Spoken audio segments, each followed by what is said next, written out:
Nous répandons nos corps devant ton trône de grâce. Ne sois pas attristé. Tu passes des moments difficiles. Ne doute pas de l'existence de Dieu dans ta vie. Amen. Amen, amen. Dans le livre de Luc, ce qu'on appelait Élisabeth, la femme de Zacharie. La Bible dit qu'elle était stérile. La stérilité, c'est quoi? Rien ne pouvait marcher dans sa vie. Amen, hein? Rien ne pouvait marcher dans sa vie. Je ne sais pas qu'est-ce qui se passe dans ta vie. Il y a des choses qui ne vont pas dans ta vie. Tout est mort. Tu as l'impression que tu es seul. Amen, hein? Mais quand l'ange Gabriel est apparu à Élisabeth, après avoir annoncé la bonne nouvelle à Élisabeth, cette bonne nouvelle-là, c'était la naissance de quelqu'un. Amen. Quelqu'un d'extraordinaire qu'on a appelé Jean le Baptiste, que Jésus-Christ a élevé. Amen. Hein? Je t'annonce ce matin, tu auras aussi de bonnes nouvelles. Amen. Donc ce matin, je te demande de croire. Si tu veux que les choses changent dans ta vie, ce n'est pas impossible. Amen. Hein? Nous allons prier pour recevoir l'homme de Dieu par rapport à notre suite. Les enseignements qu'on a commencé, ça fait des dimanches. Amen. Hein? Et je bénis Dieu. Avant de passer, papa a commencé déjà à introduire. Il a dit, il y a la part de Dieu et il y a aussi notre part à nous. Amen. Hein? Nyonso tolobelaki 2 dimanches, nous avons parlé de la fidélité de Dieu, qui est la part de Dieu. Et en parlant de la fidélité de Dieu, je nous ai parlé de 3 façons par lesquelles Dieu démontre ou manifeste sa fidélité. La première façon, c'était d'abord par sa nature à lui. Il est fidèle par sa nature. Il est fidèle par sa nature. Cela veut dire que Dieu ne peut jamais devenir quelqu'un d'autre. Alléluia. C'est les hommes qui peuvent changer de nature. Mais Dieu ne peut jamais régner à sa propre nature. La deuxième façon, en parlant de la fidélité de Dieu, qui est la part de Dieu, c'était par rapport à sa parole. Dieu est fidèle à sa parole. Sa parole, lorsqu'elle est libérée, cette parole ne peut jamais retourner vers lui sans résultat. Amen. Hein? Sans résultat. Elle doit accomplir sa volonté. C'est ça qui nous rassure, frères et sœurs, que toutes les bonnes paroles. Et quand j'ai parlé de la parole, à part des révélations personnelles, mais j'ai parlé de la parole qui sort de la Bible, où nous trouvons les promesses de Dieu. Et Dieu est fidèle à cette parole écrite. Alléluia. Parce qu'en réalité, il n'y aura pas une nouvelle révélation. Il n'y aura pas une nouvelle parole qu'un homme cherchera, je ne sais chez qui. Il y a toujours cette ancienne parole. Et lorsque cette parole est libérée en ta faveur, sache-le. Si réellement elle vient de Dieu, ce Dieu-là est fidèle à sa propre parole. Amen. Parce que Dieu est fidèle. Et le dimanche passé, nous avions parlé de la fidélité de Dieu à ses moyens. Quand Dieu veut accomplir une promesse dans la vie d'une personne ou dans la vie d'un peuple, il se sert de choses ou de personnes comme moyen pour atteindre ses objectifs. Et j'ai parlé de l'histoire de Moïse avec les enfants d'Israël, Exode chapitre 14. Pendant que Pharaon, les a laissés partir, mais il se présente face à un dilemme. Et là, nous allons voir les enfants d'Israël commencer déjà à murmurer. Que Moïse, pourquoi tu nous as pas laissés en Égypte? Tolingaki na biso to kufa na biso na maboka d'Égyptiens. Mais awa toya kufa na désert. Pourquoi? Parce que pour eux c'était impossible. Et lorsque Moïse, avec le courage, face à cette situation, il dira aux enfants d'Israël, ne craignez rien. Regardez comment ou par quel moyen notre Dieu va nous délivrer. Alléluia.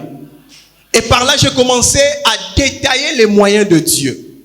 La première des choses, je nous ai dit, les moyens de Dieu sont incompréhensibles et insondables à la vie des hommes. On ne sait même pas à quoi la situation est la résolue. Alléluia.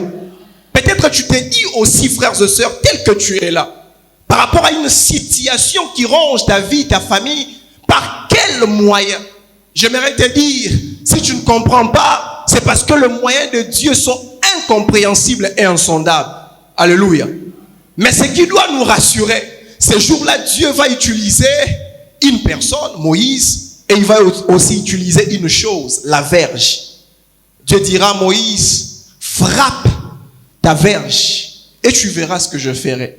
En réalité, même Moïse ne comprenait pas qu'est-ce qui allait se passer. Frères et sœurs, dans la logique de choses, des intellectuels que nous sommes, imaginez, Dieu te dit que juste par ta verge, la mer rouge va se séparer en deux et mon peuple va passer à sec. Alléluia. Étant philosophes que nous sommes, nous allons commencer à dire à Dieu, et au bandela wapi.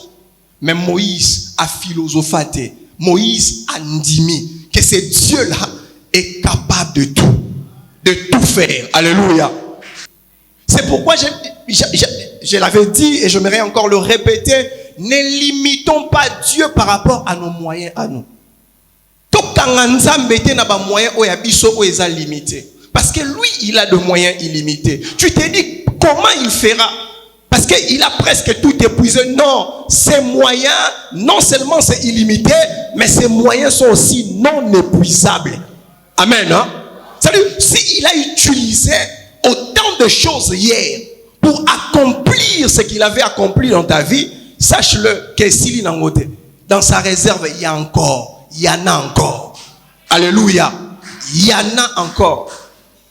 Je nous ai donné l'exemple de Josué. Josué qui était aussi dans Exode chapitre 14. Témoin oculaire de ce que Dieu avait fait. Mais ce jour-là, c'était maintenant lui qui était le moyen que Dieu s'était servi pour un miracle qui devait se passer.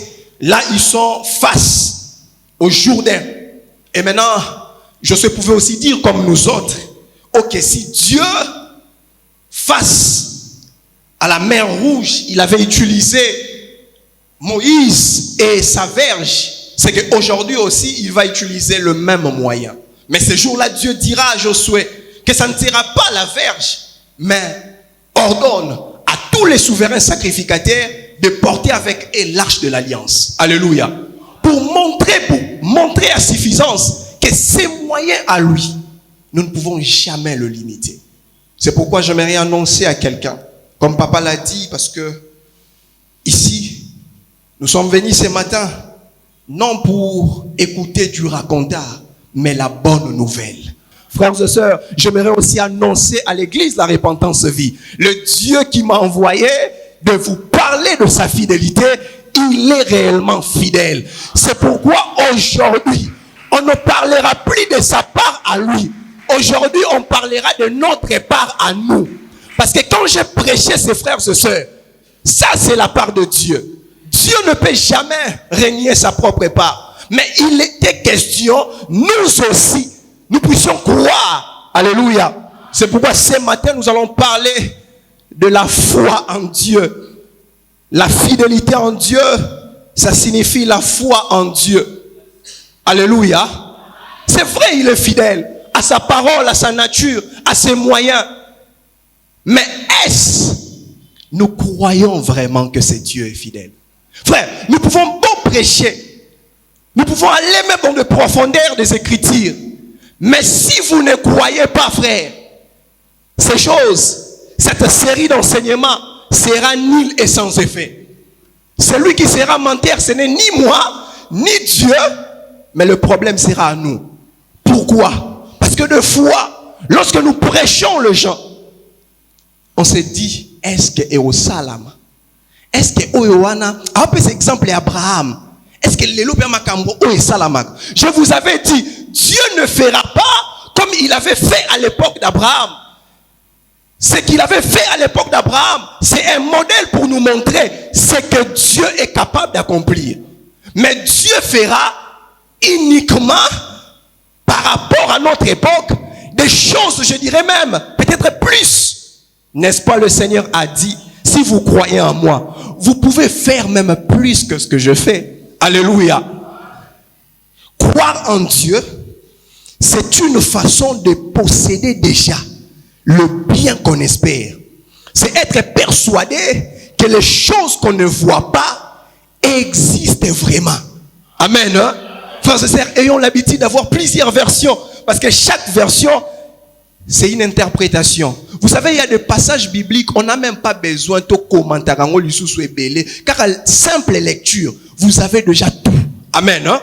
Écoutez, je répète. La Bible dit,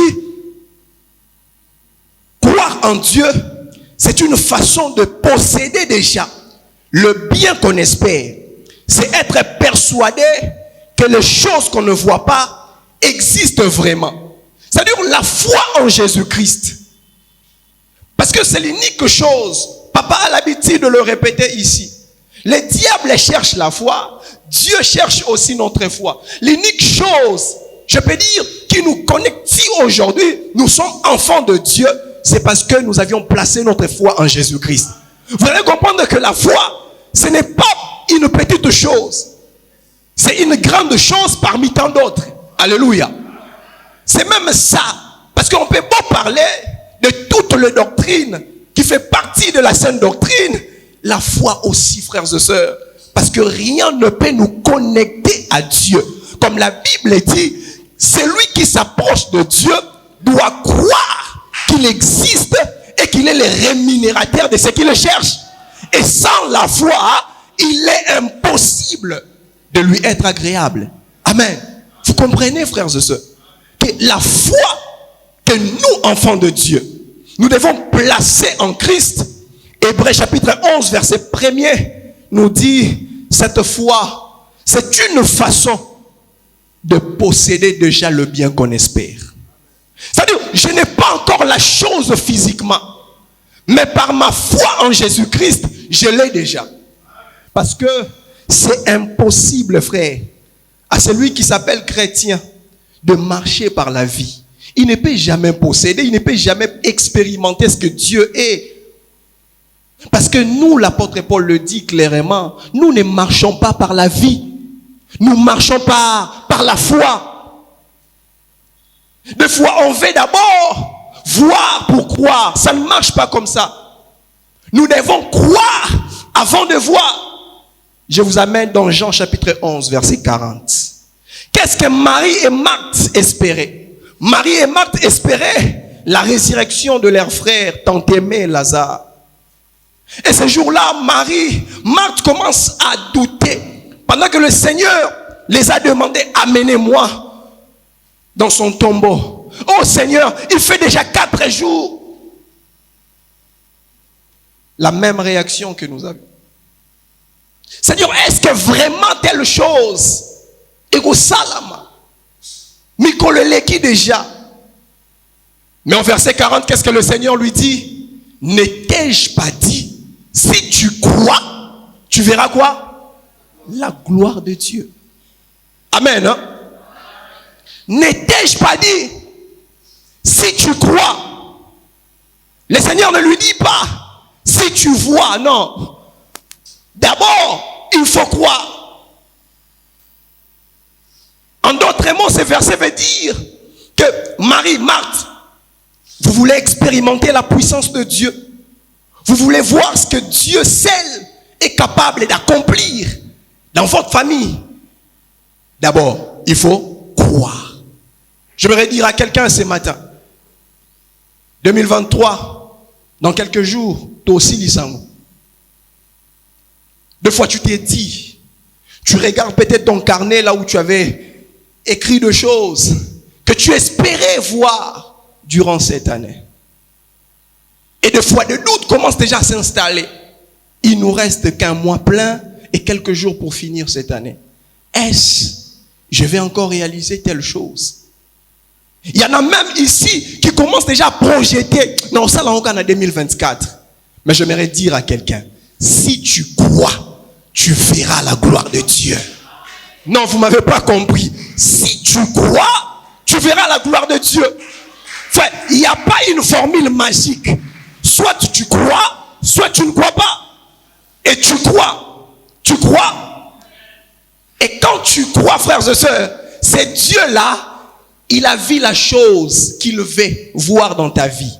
Que, ok, mon fils, ma fille croient. Alors, le miracle, ça sera tellement automatique. Frère, c'est possible. La chose que tu n'as pas réussi durant autant de mois, Dieu a la capacité. En une journée seulement, je dirais même pas une journée, en un instant. Parce que c'est un Dieu d'accélération divine. Mais à cause de ta foi, en ces fins de l'année, il se peut que dans ta famille, je ne sais même pas. Il s'est passé tellement de choses. Mais à cause de ta foi, ça peut changer le cours des choses. Ce n'est pas tout le monde qui dit Seigneur, Seigneur, qui entreront dans le royaume. Amen. Maintenant, comment est-ce que nous allons attester que cette parole, c'est vraiment la parole de Christ? Cette parole, ce n'est pas une invention des hommes. C'est si et seulement si nous la méditons aussi. Amen. Hein? C'est si seulement nous comprenons cette parole aussi. Parce que comment est-ce que nous pouvons bâtir notre foi? Je ne te demande pas de retenir des versets, des chapitres avec précision. Mais je te demande au moins, verset, passage, mais aie en toi la parole de Dieu. Alléluia. Fait, aie en toi. La Bible dit quoi? La foi vient de ce qu'on attend. Ce qu'on attend vient de la parole de Christ. Maintenant, si la foi vient de ce qu'on entend, c'est que tellement que maloba mingi na mokili cela peut aussi générer la foi sans être la parole de Christ. Amen. Hein? Frère, la foi vient de ce qu'on attend. Mais la véritable foi ne peut que venir de la parole de Christ. Alors, si nous ne la méditons pas, frères et sœurs, c'est pourquoi aujourd'hui, vous pouvez voir des déviements à l'église. C'est pourquoi aujourd'hui, vous pouvez voir des chrétiens qui, moindre faux pas, quand il y a un problème, facilement ils peuvent abandonner la foi. Vous savez, le résultat, il faut exala. Nous ne prions pas pour tous se sentir bien à l'aise, non. Frère, on prie pour avoir des résultats. Alléluia. Frère, on ne prie pas pour tous se sentir à l'aise, faire Dieu, je ne sais pas, passez-moi les termes, des câlins. Non, on prie.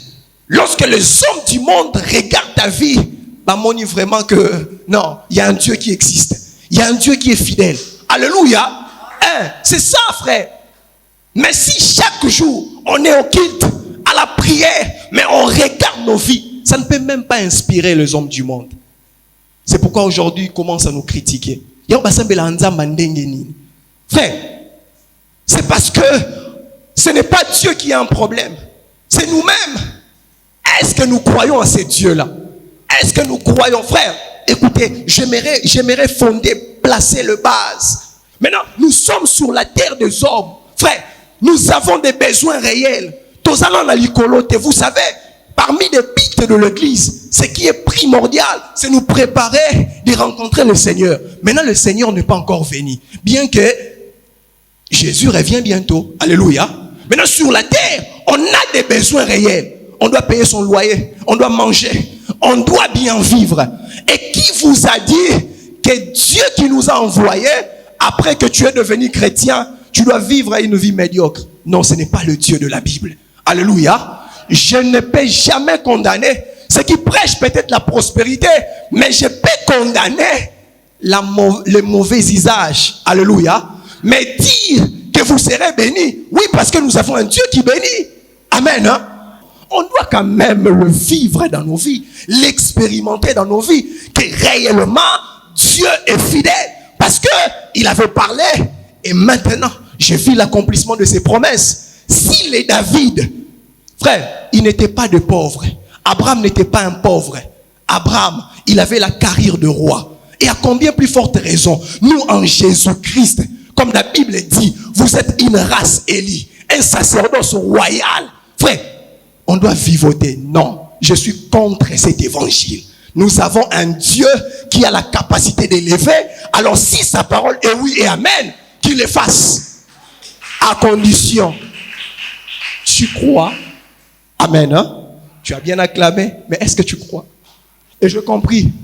Lorsqu'on fait confiance en Dieu, même si je ne sais même pas, mais je sais, la boussole de Dieu ne perd jamais d'orientation.